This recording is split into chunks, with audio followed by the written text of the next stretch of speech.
Netcasts you love. From people you trust. This is TWiT. Bandwidth for Ham Nation is provided by Cachefly at CACHEFLY.com. This episode of Ham Nation is brought to you by Audible. To download a free audiobook of your choice, go to audiblepodcast.com/hamnation.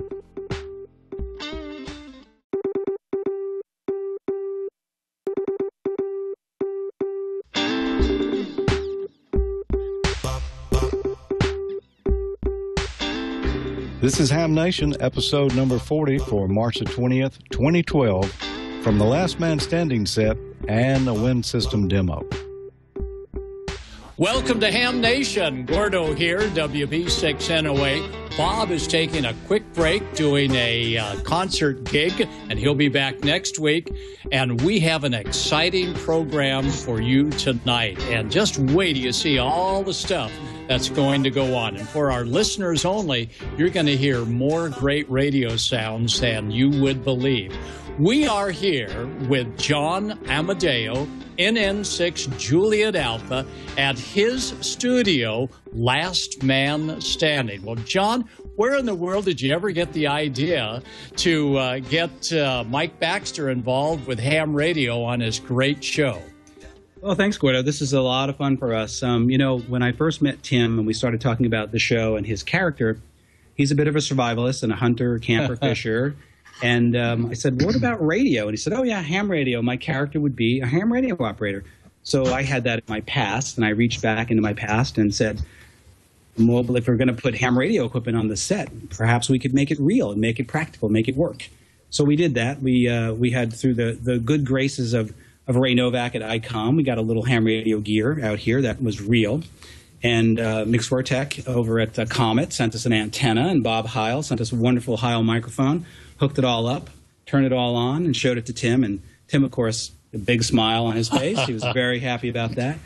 And we found that since we have about, I think now we have 12 hams on the show. 12 people have gotten their ham licenses. Technical people, but also my office staff. Not that they were coerced or anything, but, they've got their licenses. In any case, because we had the gear and the gear worked and we had all these ham radio operators, we thought, well, then why not use the stuff? So we started creating radio events live from our stage. This is the biggest and most important one to me because you're here tonight. It's so good. And we're live on Ham Nation, which is a show that I watch and watched long before Mike Baxter was born or thought of. Yeah, I went to the ARRL and I had the ARRL guys, mostly Alan Pitts, who helped me with the call sign. It was a little hard thing to put a call sign on the air that is not real. This was a fictitious call sign, KE0XTT. It's fictitious, so we can use it. It's clear for the use on here. And created this station that you see behind me. A lot of people's QSL cards are up there. We created a program where if you send us a QSL card, Tim Allen will sign it, not as Mike Baxter, but as Tim Allen, and we return a Tim Allen signed Mike Baxter QSL card. We've had a pretty good response. We're probably at about 1,500 QSL. Wow. Yeah, it's been good. And maybe we'll get a few more tonight from this broadcast. I don't know. So far it's been a lot of fun. It's been a lot of fun for me personally. It's been a lot of fun for the crew that are ham radio operators. I think a few non-hams have gotten their license because of the radio aspect of the show. I think the viewing public, especially the Ham Nation audience, has tuned into our ham theme, and they seem to really, really like it. Well, that's great. Well, John, thank you so much for letting us do our Ham Nation podcast tonight here at the stage. And, oh, my gosh, look who's there. Ray Novak just wandered in off the street. Ray is the one that came up with this great equipment. Now, Ray, what a deal to get all this radio gear in here live and not actually cause interference to the rest of their electronics. What have we got for antennas? Dummy loads. No, we don't. No. They make some good stations. No, we've got a Comet dipole upstairs that's on a rotor to get some of the low bands, and then also a GP1 for their VHF and UHF stuff. And that's how we're accessing the WIN system today from this live stage. Well, Ray, we appreciate all the hard work that N9JA that you put in on this, and how exciting to have ham radio featured on this show, huh? Oh, most definitely, and just to get the word out there of what great hobby this is, it's going to be beneficial for everybody in the hobby. It is. Well, thank you, Ray, so much for making all this great radio equipment happening. And in the background is Julian Frost, N3JF. Now, Julian is the one that's been making all the wiring here happening. Well, he's had some help from the supervising engineer, Tim, November 6, Quebec, Juliet. But Julian, N3JF, a labyrinth of wires, and it all works, huh? Yeah, amazing. Truly amazing. A few headaches to begin with, but boy, it's worth it in the end. You wouldn't see, I mean, it looks good just like it does on TV, but here we have lights, we have computers, we have sound equipment, we have mixers.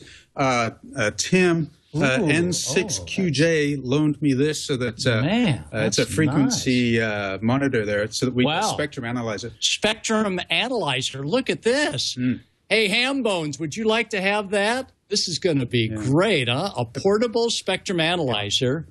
Oh, sorry about that. You. It's actually. Hold on there, Julian. Here comes Tim to take back his. Sorry, Tim. Sorry, I need my toys too. I know. Tim, take a seat, man. No, wait. Now, Tim. What do you spectrum analyze here at the Mike Baxter stage? What are you looking for on that spectrum analyzer? This one I'm just looking for the radio mics to make sure that they aren't going to jam anything. Okay. Make sure that the little wireless lobs and stuff don't interfere with any of the other shows that we have here on the lot. Wow. And how big is this entire lot that you're in charge of? For the radio-wise, it's a 44-acre lot. 44 acres of radio land. Yeah. Well, we appreciate you letting us into the studio tonight, letting us have this nice equipment. Well, all right. Anyway, from all of us at Ham Nation, thanks so much, Tim, for joining us. Thanks, Tim. And they're going to be fighting for that portable multi-$1,000 spectrum analyzer. By the way, for our Ham Nation viewers and listeners, when you send in your QSL card for Mike Baxter, KA0, X-Ray Tango Tango's card, be sure you send along a self-addressed stamped envelope, and that'll speed up the process. Because as you can tell, they've got a lot of cards, and these have already been taken care of, but there's an equal stack just as large. Well, tonight is very special in that this broadcast, a Ham Nation, is going all over the world, not only as a Ham Nation broadcast, but via the WIN system. And the WIN system with Susan and Shorty is going to do a demo just to see how many folks are live on the WIN system. So, Shorty, K6JSI, and Susan, K6SLS, I think I got that right. I'm going to turn it over to you. You've got about 15 minutes to, as a challenge in the world on the WIN system. Shorty, over to you, and then we'll turn it over, and we'll go back to George. In fact, just before, Shorty, just before we go to you, George, are you tuned in and your soldering iron ready for this WIN system demo? George? The soldering iron is ready, Gordo. I'm all set up here. I don't know the frequency, though, or how to connect, so I'm going to have to listen to Shorty and learn a little bit about that. Roger on that. Okay, George, and we'll see you in a few minutes to see what we're going to smoke and solder next. All right, let's now go to Susan and Shorty for our WIN system demo, live from the Last Man Standing stage, but live on the WIN system. Susan and Shorty. Thank you very much, Gordo, and what a wonderfully warm welcome. We really appreciate that. I'm going to let my wife, Susan, introduce herself. Hi, everybody. I'm Susan, K6SLS, and I have been a ham since 1995, and I would like to encourage the women to get their ham license and to get on the air soon. Soon. Soon. You heard it. Mom spoke. Well, she's the real driving force behind the WIN system, and she certainly keeps me going. So thank you, Susan. I appreciate your quick words. A little bit about the Win system, and we'll get into that live demonstration. We're a two-way ham radio system consisting of about 90 repeaters, more or less. I think we're really at 91 right now, but it goes up and down. It's hard to keep track. But we link all of these repeaters together. We're in something like 16 states and 3 countries around the world.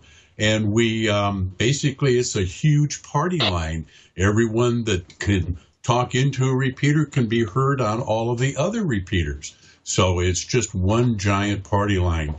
We've been in existence for about 22 years now, and we just continue to keep growing.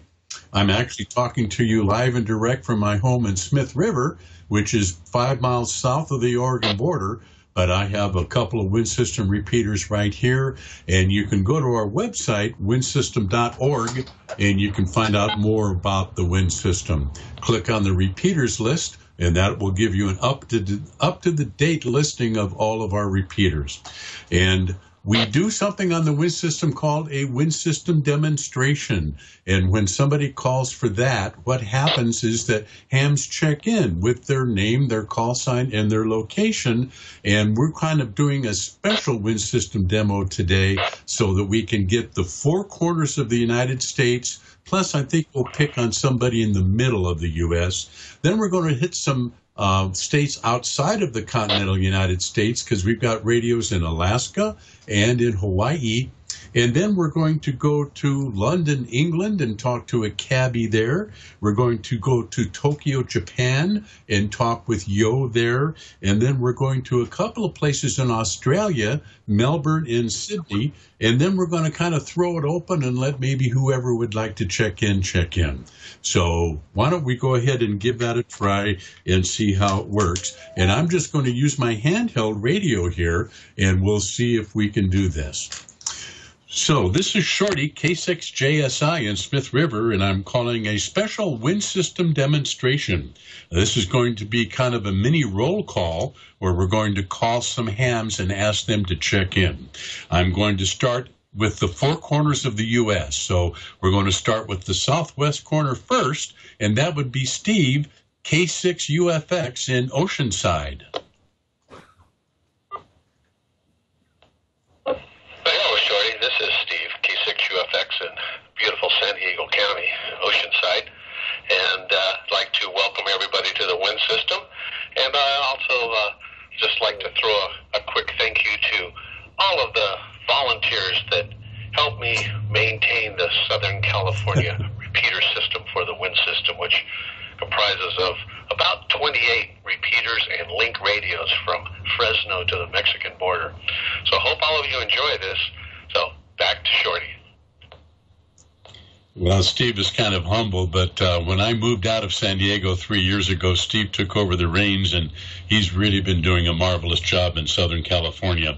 Let's go to the northwest corner of the U.S., and that would be Seattle, Washington, in Dan, W7TWA. Well, hello, Shorty, from Seattle here. This is Dan, W7TWA. Kind of a cool day up here, but a nice day nonetheless, and great to be on the Win System tonight. Have a great evening. W7TWA in Seattle. Thank you, Dan. And my brother Steve lives up there in Mill Creek, N7IBF. Hello, Shorty and Susan. Yeah, Steve here, N7IBF in Mill Creek, Washington, a little town about 30 miles north and east of Seattle.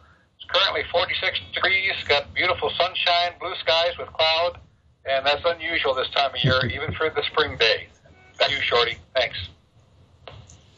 All right, thank you, Steve. Susan and I both turned our heads and looked outside. It's raining here. Down to the northeast corner, and that would be New York. We have Milton set up. I'm sorry, Martin, excuse me, can't even read my writing, KC2SWB.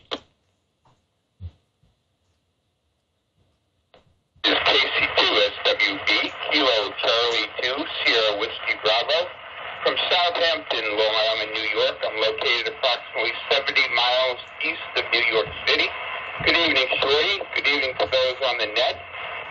Beautiful first day of spring here on the East Coast today.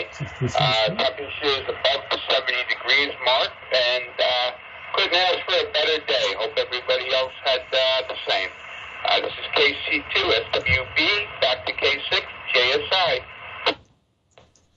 Well, thank you, Martin, from New York, Long Island, New York. Now down to the southeast corner of the United States, that would be near Miami, Florida, or as they say down there, Florida, and that would be Ronald, K4GET. Well, thank you, Shorty and Susan, and everybody listening. This is Ronald, K4GET from Plantation, Florida, and here we're about 2 miles east of the Florida Everglades and 20 miles south of Miami. Everybody have a great evening. K4GET. Thank you, Ronald. Sounding good from near Miami. Okay, let's go to Alaska, and we've got a couple, 3 call signs up there. First, we'll start out with TJ, KB8JXX in Anchorage.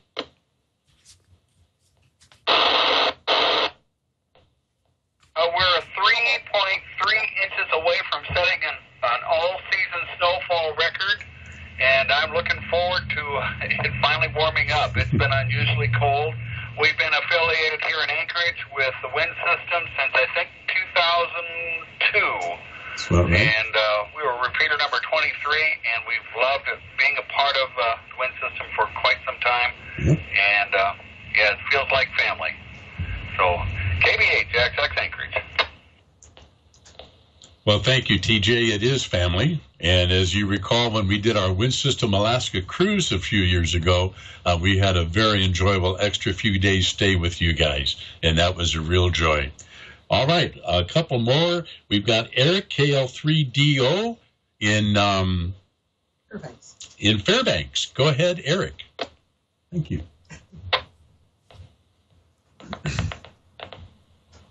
On the wind system. This is Eric, KL3DO, and currently talking to you from my truck out here. It's about 5 to 7 degrees above zero. We started out about 5 below this morning, so it's a pleasant rise. And a beautiful afternoon here in Fairbanks, and it's good to be a part of the system here. Thank you for picking me up today, and 7-3s to 1 and all, KL3DO. All right, you bet, Eric. Thank you. And now to D, or Miss D, as I call her, in a little cabin fairly close to Anchorage, KL2MY.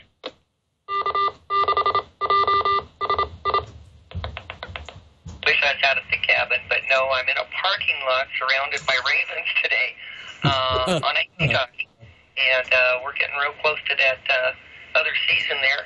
We call it breakup, and since, as TJ reported, we had quite a bit of snow. We had about 129 inches of snow this year, and that's a lot of snow to melt, so breakup's going to be a lot of fun. And it's time to switch over to our short-sleeve long underwear. Short-sleeve long underwear. It figures. Thank you, Dee. All right, and we need to start giving the day and the time now because we're really going to be stretching things. Let's start out with Hawaii and Paul, WH6FM on Hilo.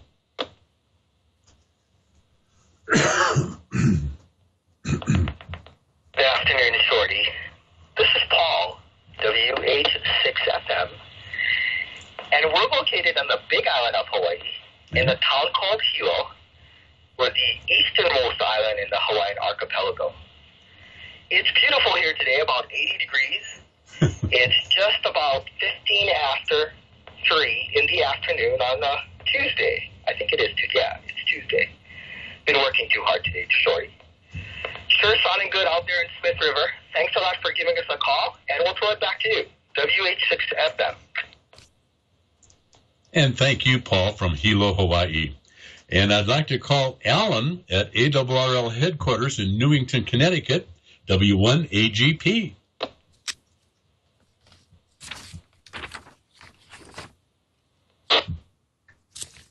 It doesn't look like he's tuned in. Let's go to London, England, and our favorite cabbie, Chris, M0DOL. Hello, everybody on the wind system. Very good morning. It's 1:17 in the morning, just north of London, England. My name's Chris, and I'm M0DOL, driving a London taxi mobile. So welcome to jolly old England, and not forgetting the Queen's Diamond Jubilee this year, and also the 30th Olympiad and the Paralympics here in London, England. Thank you, Shorty, and everybody at the Wind System. All right, thank you, Chris, from your cab in London, England, where it's Wednesday morning. And let's move to Japan and Yo, and we really want to know what time it is there and what day it is there. JA1 Papa Hotel Hotel.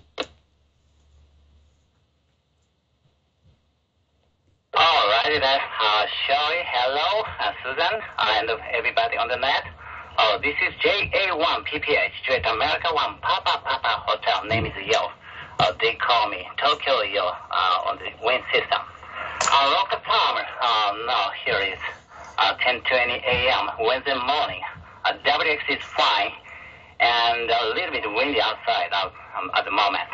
Temperature is 45 degrees Fahrenheit, kind of a chill outside. The flower will prom blooming at last. After then, cherry blossom will be soon.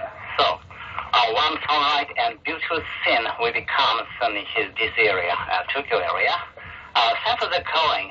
You can feel very good signal 5-9 rather than clear. Okay, back to net control. This is JR PPH, Tokyo. Good morning from Tokyo. Well, good morning, Yo, and thank you. It's good to talk to you on Wednesday morning from Tokyo. Let's go over to Australia, mate. Oh, I should say cheers to Chris. But let's go to Australia and say g'day, mate, to Doug, VK4DW. And yeah, hi there, Shorty, and all on the net. This is Doug, VK4DW in Queensland, Australia. We live in a city called Mackay, spelled M-A-C-K-A-Y. Some say it's Mackay, but the guy that founded it was a Scotsman, and he pronounced it I, so I'll pronounce it Mackay. We've had flooding rain here for the last nearly 2 weeks. Had nearly a metre of rain, which I guess is about 40 inches in 2 weeks, which is quite a bit of rain. Yeah. So, yeah. And it's very nice to catch up with you and say hi to everyone there on the Wind System. Great job you're doing there, Shorty. And I can see Susan in the background there as well. Hi, Susan. Hi. From VK4DW, Doug, in Australia, where the time is 11:25 a.m. on Wednesday morning. Back to you, Shorty. Okay, we'll try and figure that out, but thank you very much, Doug. And finally, we have Sydney, Australia, mate. VK2NAB. Yes, good afternoon, Shorty. This is Victor Kilo 2, November Alpha Bravo in Sydney, Australia. G'day to everyone from down under. I'm located in a town called Penrith, around 60 kilometres west of Sydney. It is 12:25 in the afternoon on Wednesday here, and it's a reasonable 29 degrees Celsius outside. Just in the office working away and enjoying listening to the demonstration. Once again, hello to you, Shorty, and to everyone on Ham Nation. This is Victor Kilo 2, November Alpha Bravo in Sydney, Australia. All right, mate. Well, thank you very much. We appreciate your checking in. All right, that's my list as I have it. Do we have any other stations from exotic areas or exotic places that would like to check into the Wind System? Wow, that was terrific.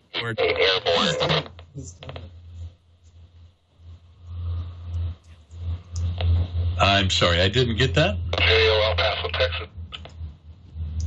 Okay, we got El Paso, Texas. Your call sign and name, please.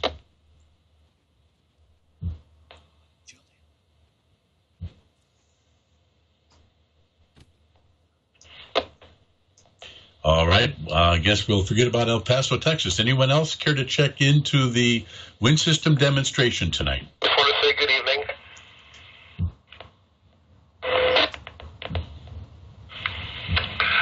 Just want to say good evening, Shorty. Thank you for being on the Ham Nation there. WB5LJO, El Paso, Texas, where it's cold. Oh, that's great, Shorty. Very good. Well, I guess we'll wrap it up, and thanks all for checking into the Wind System, and we'll turn off the radio and go back to Ham Nation. Well, Susan and Shorty, thank you so much. That was one heck of a demonstration.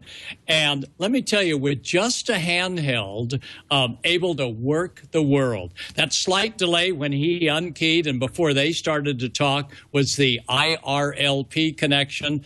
But heck, what's a second or two when you're on a handheld talking all the way around the world? And coming from not quite all the way around the world with the American Radio Relay League that is so responsible for a lot of this setup that we have here is Marty Woll, N6VI, Southwestern Division Vice Director. Well, Marty, thanks for stopping in, and thanks to the ARRL for helping us get this station rolling. Marty? Well, thank you, Gordon. Good evening. It's good to see you, and good evening to the Ham Nation audience. Very good. And was it a tough job to get this great call sign, fictitious as it is, for Last Man Standing?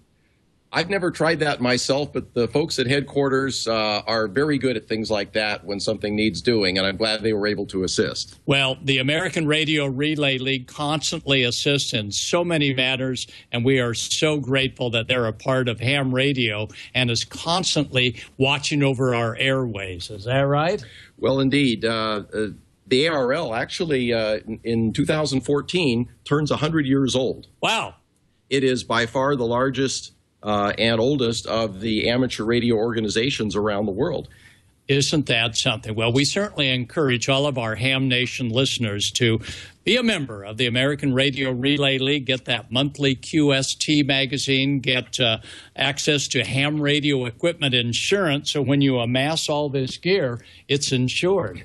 Indeed. Well, Gordon, I might mention, you referred to the magazine coming up within just a few months. In fact, I've been beta testing it already. Something that may be of particular interest to our audience on Ham Nation, and that is an electronic version of QST. Oh, wow. They've started digitizing the issues with January, and approximately June, every member, as part of their regular benefit, will have the ability to read online and download the entire QST issue with a function that looks just like a magazine on your screen. You flip the pages, you hear the paper going if you want to. Oh, that is good news. Well, for our Ham Nation viewers that are tuned into computers, that'll be a great benefit to them. And thank you so much, Marty. We've got to go to Newsline, and I believe we have Don Wilbanks that's going to give us the latest news, and then we're going to roll over to Amanda. And then Leo Laporte's got something very special for us. So back to the studio and over to Don with Newsline. From Amateur Radio Newsline Report number 1804, these are the Ham Nation headlines for Tuesday, March 20th, 2012. Amateur radio operators in Hardin and surrounding Kentucky counties provided critical communications during and after the severe weather outbreaks February 29th and again Saturday, March 3rd. Hardin County ARRLs provided weather spotting, logistics, disaster assessment, and shelter coordination assistance. Throughout the severe weather, they were busy maintaining communications with served agencies, with hams in adjacent counties, other ARRLs units, and amateur radio station WX4NWS at the Louisville National Weather Service office. In the aftermath of these deadly storms, Hardin County amateur radio operators continued to serve with agencies in affected areas in southern Indiana and eastern Kentucky, providing communications, disaster assistance, and support for ongoing search, rescue, and recovery operations. The long-awaited Internet Radio Linking Project, or IRLP, topic channels have now gone live. IRLP users are now able to log on to reflector channels allocated for interests ranging from DXing to music, media, history, the upcoming 2012 election, and many others. For up-to-date information on the IRLP topic channels, please visit www.irlptopics.net. And to locate an IRLP node near you, go to status.irlp.net. Some breaking news in the world of DX. Political unrest has led to a planned DX operation to Mali being put on indefinite hold. 2 weeks ago, members of the Italian DXpedition team announced that they were planning to be active as TZ5T from Mali from April 12th to the 27th. However, the civil war in Mali between the government and Tuareg insurgents is worsening. Because of this and other concerns, Mali authorities will not issue licenses to radio amateurs who may be targeted because of radio equipment. For updates, please check in regularly to www.i2ysb.com. The nomination period is now open for a number of ARRL awards that are designed to recognize educational and technological pursuits in amateur radio, as well as an award to honor a young amateur radio operator. These include the Herb S. Breyer Instructor of the Year Award for educators and the Hiram Percy Maxim Award for a licensed radio amateur under age 21, to name only two. Also, the nominating period for our own Amateur Radio Newsline Young Ham of the Year Award is now open. For nominating forms and more information, please visit our website, www.arnewsline.org. The Amateur Radio Newsline Young Ham of the Year Award will be presented at this year's Huntsville, Alabama Hamfest, and that's Saturday, August 18th. The International Museum's Weekend Special Event Operations will take place on the weekends of June 16th through the 17th and again June 23rd and 24th.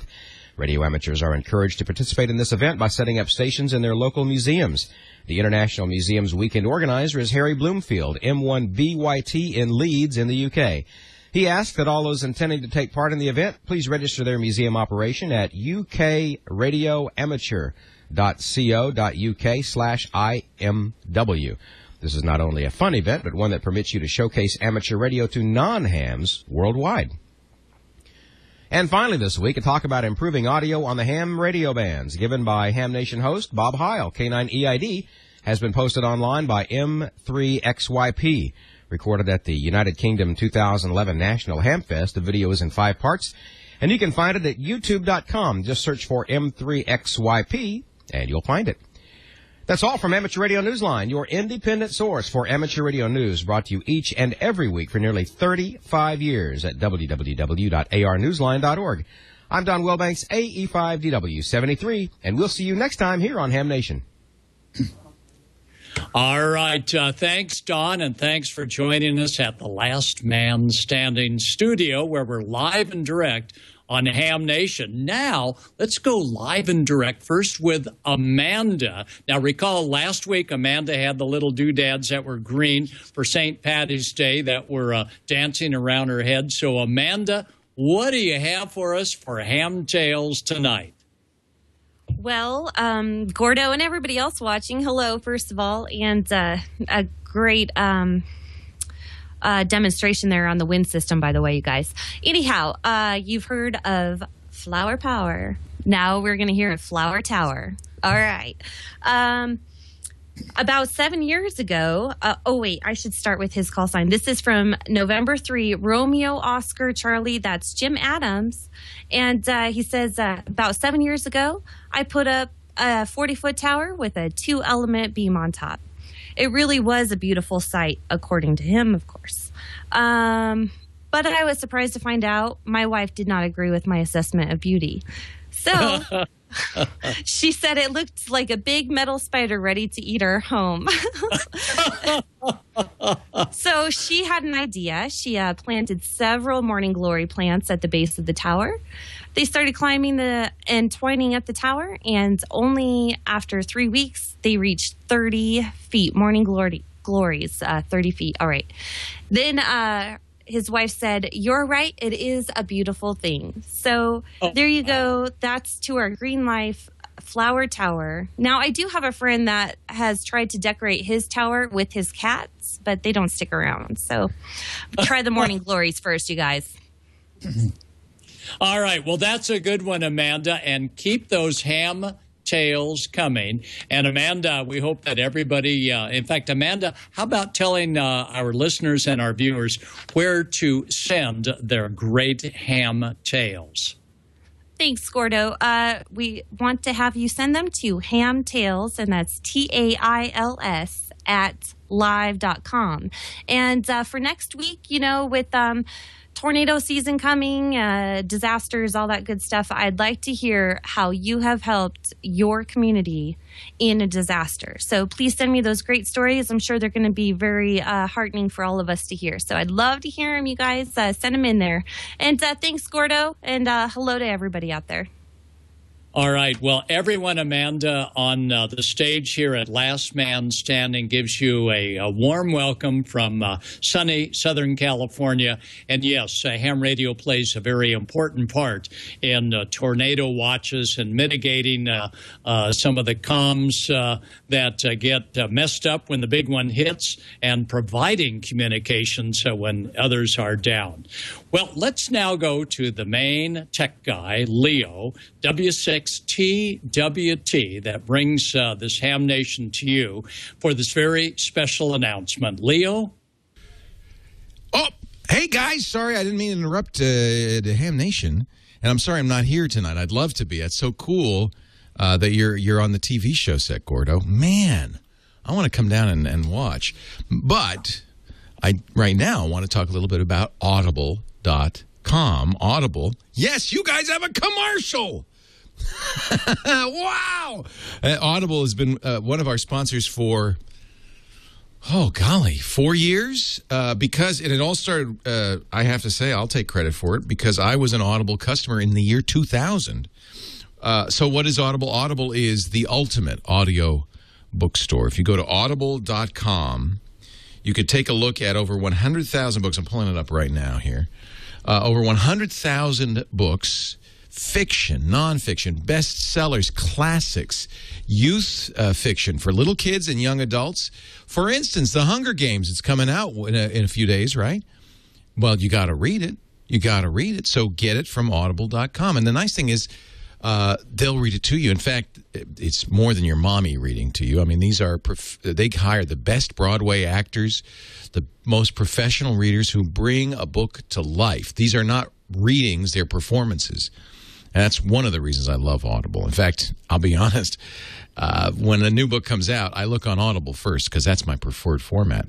Part of the reason is I actually get time to read with audible.com in the car, at the gym, when I'm doing housework. There's lots of times I'd like to have something to distract me, but I can't hold a book. That's where Audible's so great. I put it on my iPhone, my iPod, your iPad, your Zune, your Kindle, pretty much any device, and you play back the audio and you listen, and you don't close your eyes if you're driving, but if you're, while you're on the Stairmaster, you transport it. Right now I'm reading The Amazing Clash of Kings, which is the second book in the Song of Ice and Fire. Maybe you saw Game of Thrones on HBO. Coming back to HBO next month, I wanted to be ready, so I'm reading the second book now before I watch the show on TV. I like to do that. Same thing with The Hunger Games. Before I see the movie, I listen to the book. Audible. Now, here's the deal. If you go to audiblepodcast.com/hamnation, you can get your first book free. Now, Game of Thrones, it's 2 credits, so that wouldn't be a good example, but there are plenty of 1-credit books, including the Steve Jobs biography, just a ton of great stuff. And by the way, old radio shows, comedy performances, things like that too. Give it a try. Browse around, see what you like, and then give it a try. audiblepodcast.com/hamnation. First book's free. Cancel at any time. Pay nothing. It's yours to keep forever. I think it's a great deal. audiblepodcast.com/hamnation. I got nothing more to say except back to you guys. All right. Well, thank you, Leo. That was terrific. Audible.com, 100,000 books. And it's not just someone reading to you, but stage actors and actresses as a real live performance. Thanks, Leo. Always great to hear the real TWT on the air. Now, let's go out to Cheryl and see what's new with Cheryl. But we have a question first, Cheryl. Cheryl, we had many in the chat room last week say that the map behind you was upside down. Is that right, Cheryl? It sure is. It's still upside down. There was a little story I wanted to tell you about down in Australia, and that's still there for me to go over with you. But I did have some quick questions and some announcements I wanted to make that people in the chat room. I wanted to say hi to Leo and hi to Gordo and hi to George.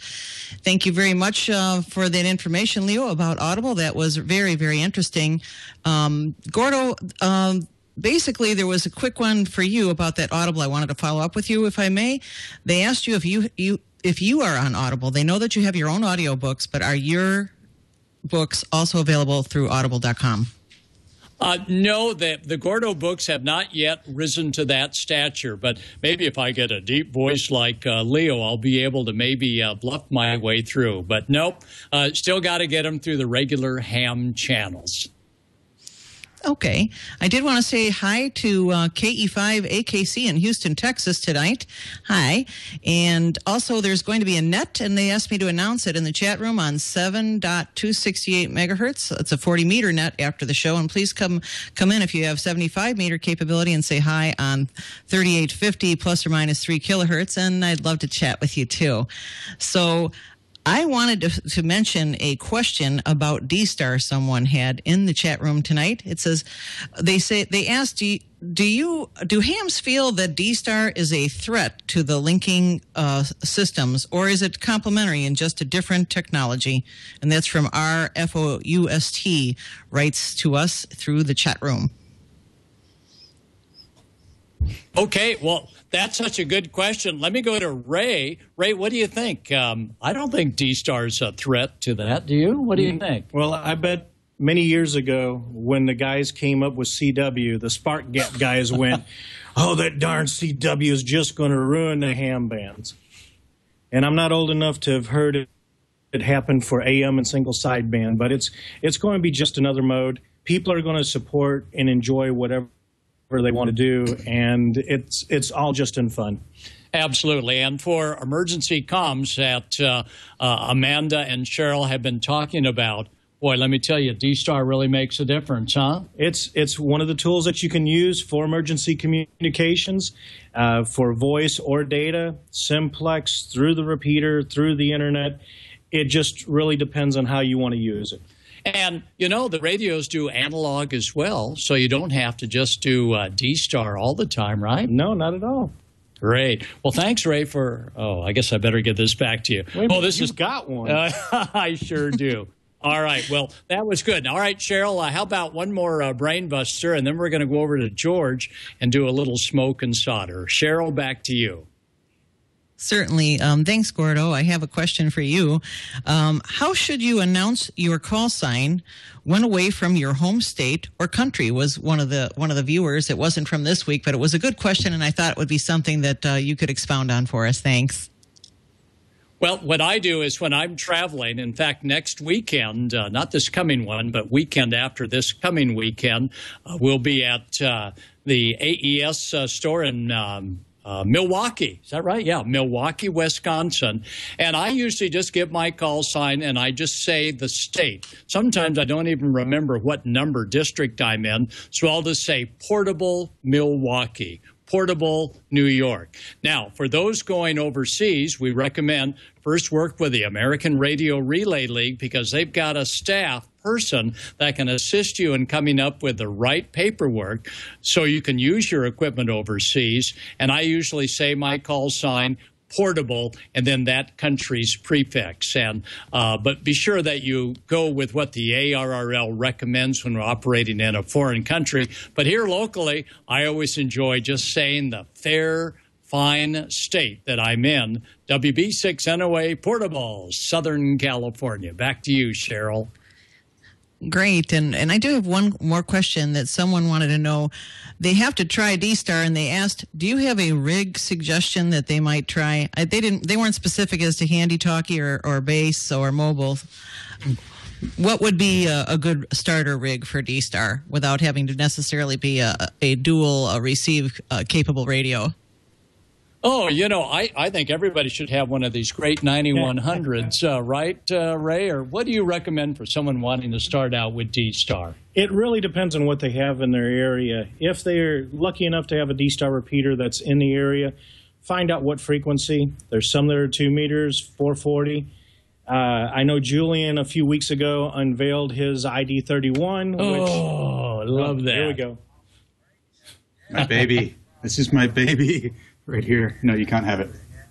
Or you could do with one of the ICOM radios, or there's a lot of people that get involved using a DV dongle, where you don't have to get on the radio, but you could just listen to what's going on, get active with it, and then look at the various other alternatives that you could do to a radio. Oh, there you go.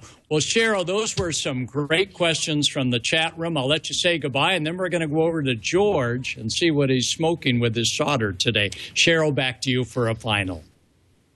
Thanks very much, everyone, for all your questions and input on the chat room. We appreciate your viewing and being part of our chat room. And I will see you, Gordo, on the 30th and the 31st of March up at AES Superfest in Milwaukee. So it's a great show, and I hope everyone can attend. Back to you guys. Right. Bob Heil, our main host here at Ham Nation, will also be there as well. Well, now let's go to George. And George, what are you brewing up today in your smoke and solder ham shack? George? Well, Gordo, good to see you and everyone out at the Last Man Standing studio tonight. Got my QSL card here, and maybe we'll have a few more people mail in theirs and get Tim to sign them a copy as well. Well, if you remember a couple of weeks ago, I was building a Dremel tool table saw, and I needed to cut some PC board with some real straight edges for a project I had going. I finally got that project completed, and we've got the video for you here this week. A couple of weeks ago, I built the Dremel tool table saw, and I said that I had a project in mind when I was building this. So I've cut out pieces of PC board here, and this week we're going to build a project box for the frequency counter I made several weeks ago. I couldn't find a box the right size for the counter, and I had seen people build boxes from PC board before, so I thought I'd give it a try myself. So I've got a bottom piece here, and we'll solder the sides to that, and we've got a top piece as well. Now, I've never done this before, so let's just see how it goes. Copper-clad board usually has a protective film over it, so the first thing we're going to do is take some Scotch-Brite, and we'll shine up the edges of this so we can get our solder to stick properly. Of course, we're going to want to tin the boards before we begin, so the first thing we're going to do is use one of my favorite things here, which is a little soldering paste flux that'll really help get that solder to flow. Boy, look at that. When you add this flux, it's almost like painting with a brush. The solder just flows so smoothly and quickly. No problems whatsoever. After we've tinned all the edges, we'll want to use a little denatured alcohol to clean the remaining flux off the board. We won't need it anymore since everything is tinned now, and it just makes for a cleaner project overall. Now we can begin the actual assembly, and we'll start by taking two of the sides and using some masking tape to hold them together. And we'll make sure we got all the corners good and square. And we'll mount this onto the bottom and use masking tape there too. And with the aid of a couple of wood blocks, we should be able to get everything to stay in place while we solder. We'll start by kind of tacking things together.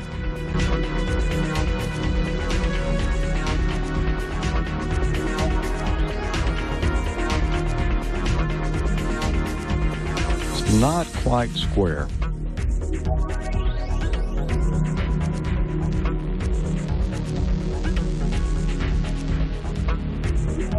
We'll need a little help holding this together while we solder it to get it good and square. So we'll go back and reflow those joints now.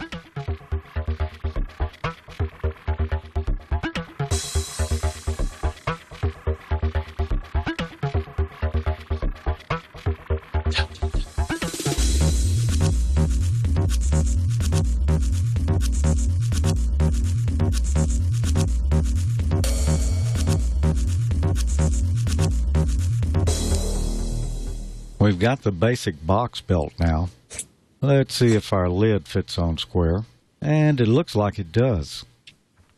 I've taken my file and worked on the end piece now so that we can get it to fit recessed inside the end, and that looks good now. So we've come to the hard part. Now we've got to cut holes in the ends for the connectors, and we've got to cut the rectangle in the top for the display to fit through. I thought about this for a couple of days and came to the conclusion that I probably should make a template using some index bond so that I can experiment cutting the hole in it and then lining it up with the board to see if it would actually work. Not being a skilled machinist, that turned out to be a good idea. I made the hole slightly bigger than it needed to be so I'd have some slack to work with.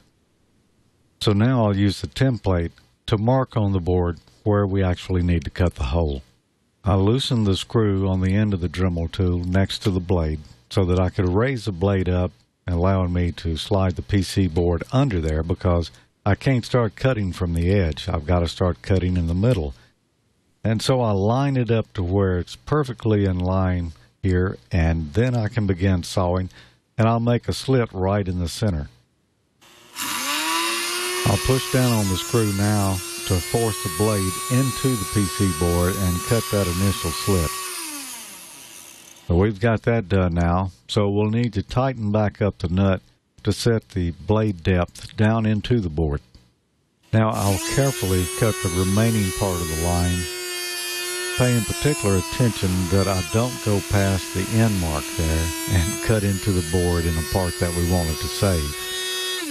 I didn't cut all the way to the end of the lines on purpose, and now I'll use my X-Acto saw to go in and finish the cuts so that we can remove this center part.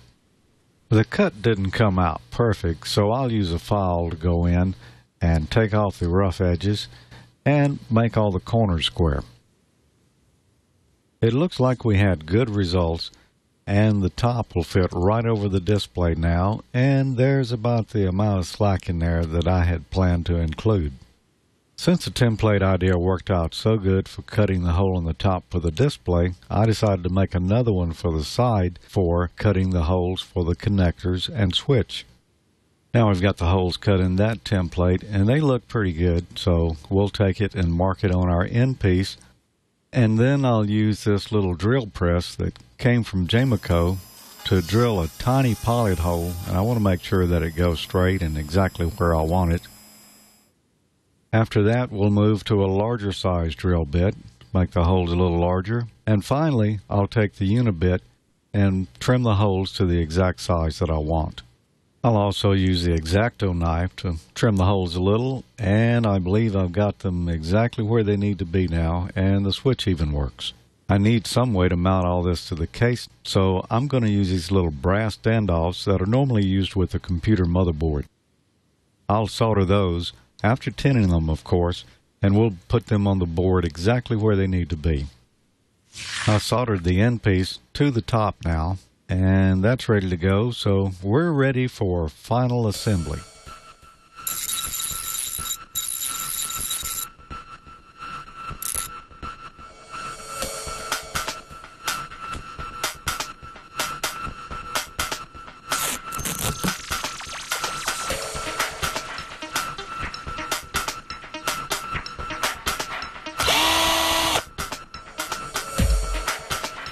This little project has taken a long time, but at last it's finished. There's our input for the BNC connector, our switch, and it seems to work freely, and there's our power connector. Now it's all together, and the corners are fairly square and tight.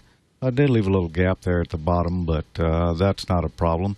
So let's test this thing out and make sure that the counter still works. And it appears that it does, so no damage done there.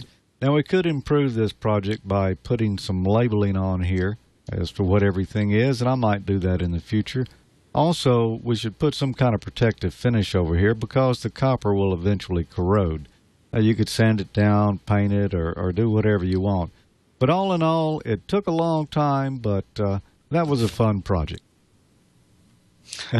That was a lot of fun, Gordo, and I really enjoyed it. I'd never built one of these before. I had seen people do them online, but never done one myself, and it was a lot of fun, but it did take a long time. So if you're in a hurry, you might want to buy a box, but if you want to have a little bit of fun, try one of these. It was really enjoyable. All right. Well, thank you, George. And from the set of Last Man Standing, look at all these great QSL cards. And I know yours is up there. We got Bob's QSL card up there. And ham radio operators, again, when you send in for the KA0XTT, and that look that up on QRZ for the address to send in your card, be sure and include a self-address stamped envelope. Well, we've had a big day here, and I'm going to invite all of those that make the Tim Allen alias Mike Baxter. Actually, the other way around. Last Man Standing show. Such a success to come on in and get behind here for any last minute.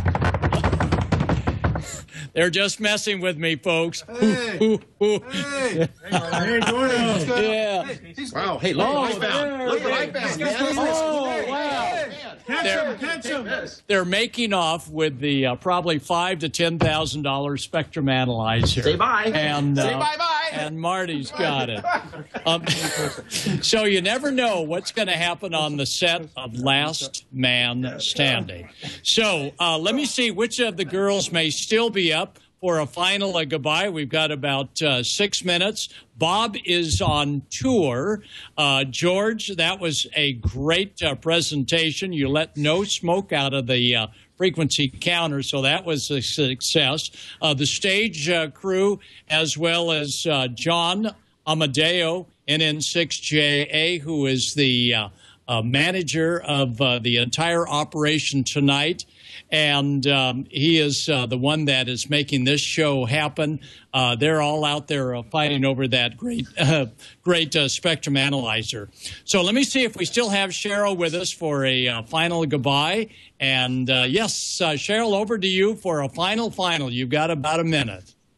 Oh, very good. Thank you, Gordo. Thank you, KA0XTT. We really appreciate seeing that set. That's so great. But I do wanted to just go over the upside down map, that little story. Here it is. Ham Nation is taken to the ham radio airwaves, down under.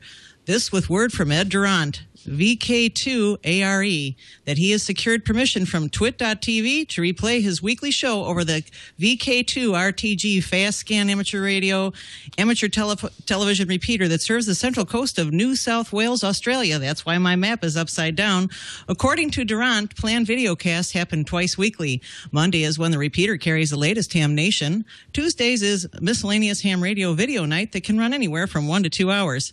And finally, Durant ends his note to us by issuing an invitation to anyone visiting New South Wales, Australia, to stop by one of the meetings of the Central Coast Amateur Radio Club. You can find a lot more information about this organization online at www.ccarc.org.au for Australia. Thanks a lot, and thanks for coming and watching Ham Nation. We hope to see you next time. And everybody did such a great job. Bye for now. Hey, Gordo, let's give away something. Well, thanks so much, Cheryl. And George, go right ahead. George, over to you.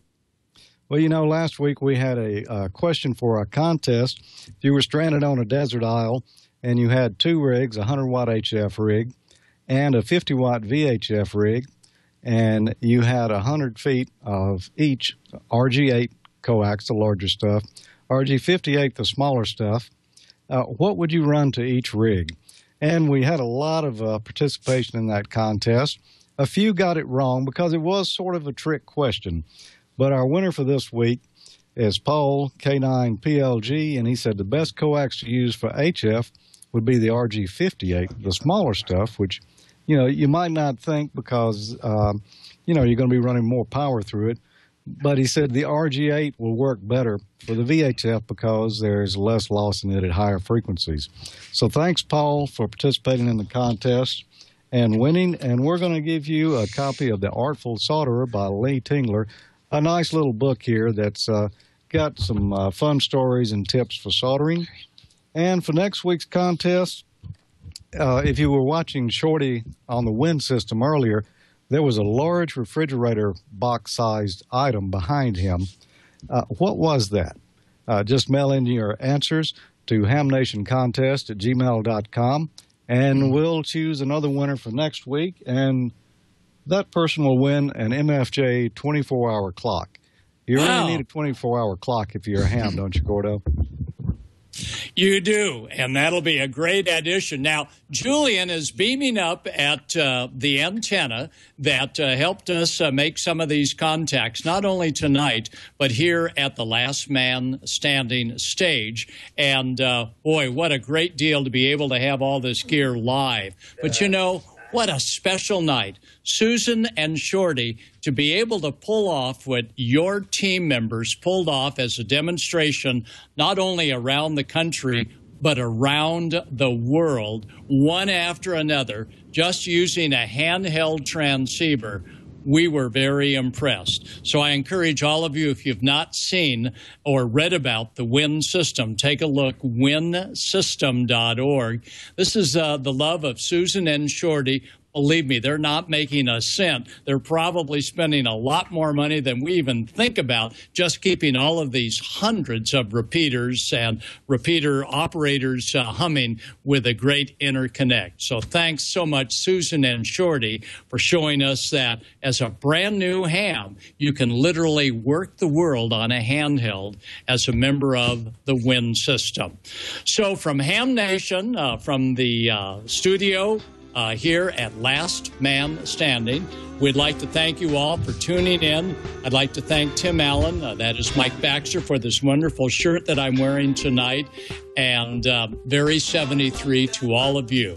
This is Gordo, WB6NOA, from the studio at Last Man Standing, and we're going to go ahead and tune into the WIN system right now. 73.